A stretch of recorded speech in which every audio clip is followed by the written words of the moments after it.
یو شای د رمضان روزو فلسفه خدای مونږ روزي ویلي واجب کی آیا نعوذ بالله خدای د ماړې بچت کوي د اوبو بچت کوي خاصه روزه موتا شتا پر شمایا او کشتو مولانا روایت ده چې یو فلسفه انداش و چې انسان کی پرهیزګاری روشي د حرام او پرخلال تکادو کی پیدا شي دویمه فلسفه روزي داغه ته چې ماړو ته د غریبانو لګ احساس وشي ماړو ته پیسو ولته دولتمندو ته بنگلو ولته جایداد ولته لګي غریبانو احساس وشي چې لګي الوګي خوان تا وڅکا لګي تند خوان تا وڅکا چې دغه الوګي او دغه تند خوان غریب ایولس میاشتې وڅکل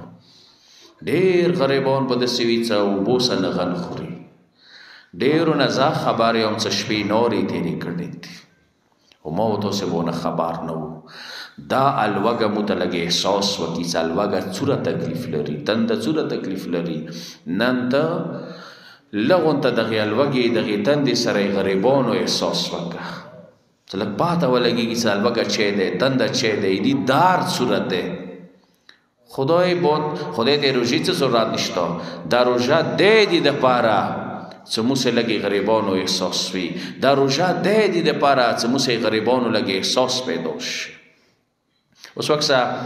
زکه جنبوج کا روزه وخورو خداوند عالمي چې وړه به وبس کوړوای خو ته ټول تا پاتات 22.5 کیلو وړه مثلا بیماری واچې نه روزه وخوړله 22.5 کیلو وړه شو ته به ورکو غریبانو یعنی اسلام غوړي د غریبانو غام وک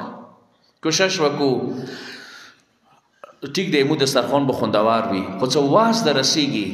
کوشش وکړه یو مرابو به تلویلی غریب خونی ته ورسوه